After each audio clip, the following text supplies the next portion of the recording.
Hello, FCAA members and partners. I recently left our first staff retreat of 2023, where I finally got a chance to meet our team in person and chart forward our course into this next year. And I wanted to share some of that with you.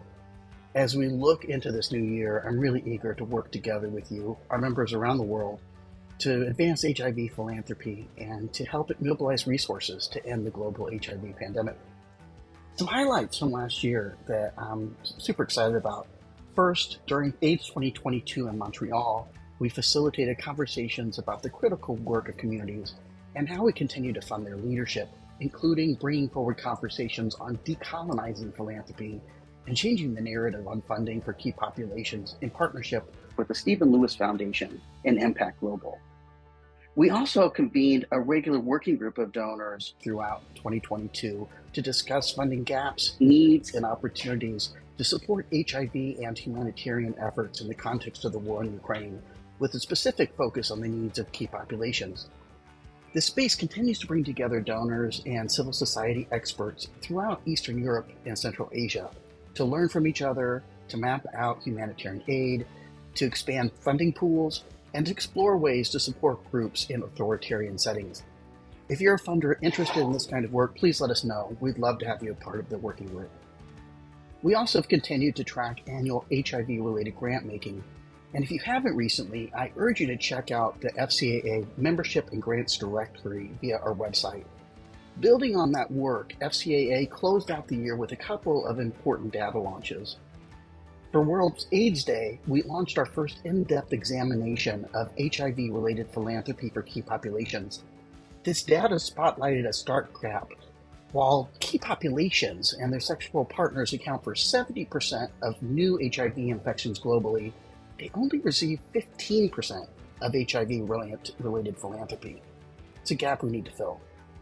We also launched new data on private HIV-related funding for the 57 jurisdictions that make up the U.S. Ending the HIV Epidemic Initiative. For global friends who may not be familiar with that program, the EHE is a 10-year federal initiative focused on the communities most affected by HIV in the United States. FCAA collaborated with AIDSview, an interactive online mapping tool that visualizes the impact of the HIV epidemic in the United States, to bring this data to its website. There, alongside FCA's data on philanthropic funding, you can now view individual profiles of specific jurisdiction, including HIV prevalence, PrEP use, demographic data, and much, much more. This partnership provides a snapshot for local funders in these communities to better understand what the epidemic looks like in their counties and states, who it's impacting, and how philanthropy is responding, or in some cases, not. We see some significant gaps. For example, we know that the vast majority of funding, 74% in fact, is going to the top 10 jurisdictions, with the remaining 47 localities receiving only 2% or less. I hope you can access this information and use it to inform your own funding and advocacy. I think it's some powerful data. Now, looking into this new year, we're going to be building on the momentum of what we achieved together in 2022. Expect more opportunities for critical conversations on how we move from data to advocacy. To that end, I'm going to ask you to save the date for two important events.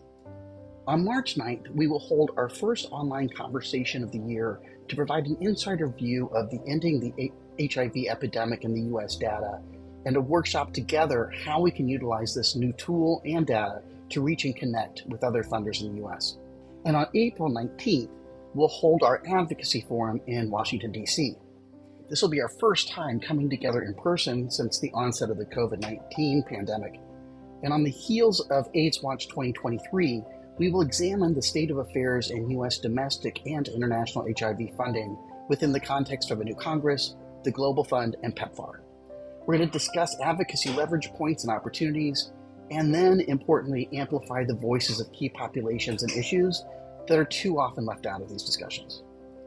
This will be a hybrid event, so it will primarily take place in person, but we will make sure it's streaming and make virtual attendance available for all. The venue, which is the True Reformer building in DC, will require proof of COVID vaccination. We'll be sharing more details soon. Finally, This year, one of our goals is to unlock what it means for funders to be invested in HIV-informed philanthropy. We know that HIV and ending HIV is going to require a lot more than research and medications. Ending HIV is about housing, it's about healthcare, it's about racial justice, it's about human rights. You're going to hear a lot more about our commitment to HIV-informed philanthropy in the months and years to come. And we look forward to being in this conversation with you. With that, please stay in touch with us. Thanks so much for being a member, and if you're not, would like to join, we'd love to have you. We have important work ahead of us and look forward to being in this together. Thanks.